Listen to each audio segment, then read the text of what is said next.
Gillian, thank you. Now, Ed Miliband will use a speech today to accuse the government of ignoring 1 million young people who've fallen off the voting register because of the way changes to the way people sign up. Now, the Labour leader says David Cameron and Nick Clegg are short-changing the future of hundreds of thousands of people. Well, here at Sky News, we're giving young people the chance to have their say on politics with our Stand Up Be Counted forum. Let's talk to two of those taking part, Danny Bartlett and Michael Adams. Morning to you both. Morning.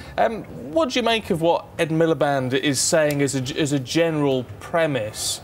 The idea that young people are being ignored, if they're being left out of the equation a little bit. Danny? Yeah, I mean, they've certainly been ignored. I mean, it's 7.3 million young people in the country, and I think largely most of them are unrepresented at that higher political level. But I think the million voters left out that he's equating to, I mean, the old electoral system, register system, didn't work last time when it was the head of the household registering voters. It's not about these 1 million people, it's about political literacy in our country, which is appalling. And I think that's what's in an even worse state is political education within schools. The reason why a lot of these people are apathetic is because they've not been given that political literacy, those lessons in how to be an informed, active citizen, and I think that that's really the core of the issue. How difficult has it been, Michael, for you then, under those circumstances, to get involved in politics? Because certainly what we've seen with Stand Up Be Counted is that actually a lot of young people, like yourself, actually want to get involved, want to show their interest and have their say. I think lots of young people have their own views, their own opinions. I think that's why social media is such a big thing now, is because people can sort of just instantly put their views out there. And that's what politics is. It's your view on an issue. And I think a lot of people have these views, but they feel disengaged by major parties. And I think with this sort of education system that we're talking about, it's about giving people the understanding of what they actually think about politics and how they can affect it.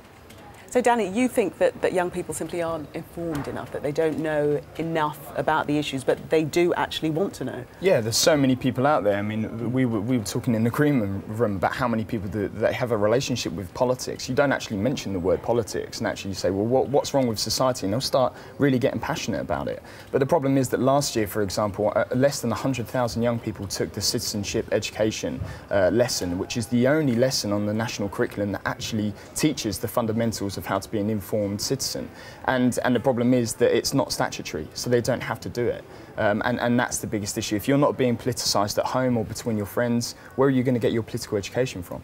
Is it beneficial being a political target in the way that obviously the Labour Party is trying to establish today with the voter registration system? Does it help you, Michael, thinking that you are at least in the focus of political leaders? I think last election we all felt we were in the focus with student tuition fees. EMA Conservatives were very keen on keeping, which we've both seen sort of just gone. I think in a recession it's always, you know, there's going to be cuts, but you would hope that some of the main principles that they got to get young people's votes would be kept in, and I think we felt very sidetracked.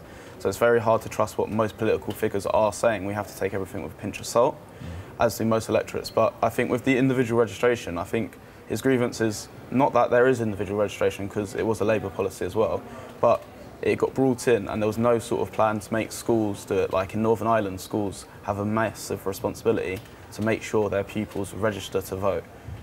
And it gives you that sort of gateway when you're talking about registration to then talk about wider politics and what politics actually is. And what about lowering the voting age? Are you both in favour of that or not? I think anything to get young people involved, but again it goes back to education. You could lower the voting age to 16, but if they still don't know how to be an informed citizen, if they still don't know how to create impact, what is the point? It needs to go hand in hand. You know, if you lower the voting age, you need to improve political literacy and citizenship.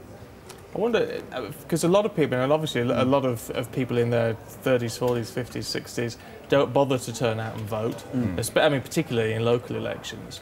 How important is it going to be for you two this year, looking forward to the general election, actually thinking, do you know what, I am going to get involved in this, I am, you know, whatever the outcome turns out to be, I'm going to make sure my voice is heard? I think definitely this year I really want to get involved and get other young people involved. Things like February 5th, there's National Voter Registration Day. I think that would be very big for young people because a lot of young people haven't registered themselves before. so it'll be the first time they register themselves from head of household. So I think things like that, and I think one of the things that we'll look at as young people is what parties are actually just trying to get us engaged and registered, and what parties are just saying, vote for us. Because I think that made a big difference in the Scottish referendum, is a lot of people, even if they didn't vote yes, they're saying on Stand Up Be Counted, look, these people are actually getting us registered, and they seem much more genuine, and some people were persuaded by that. Let's remember as well that voting is, or politics is more than just voting. You know, what would you rather have? A young person engaged in their community is giving money to charity, petitioning, or someone that sits on their hands and every 4 years, you know, submits a ballot paper. So I think that people need to be educated on, you know, obviously we want more people voting, but at the same time there is a lot more to politics than just that. I think you two could be running the country. You're talking.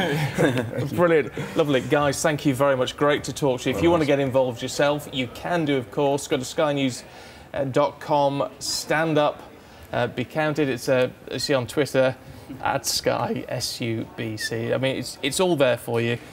Get in touch, get involved, and let us know what you think. And all the blogs and things that you post on the website, we put them all out on Twitter as well, so you can see what other people think in your same age group. And it's all good stuff as well, as you saw.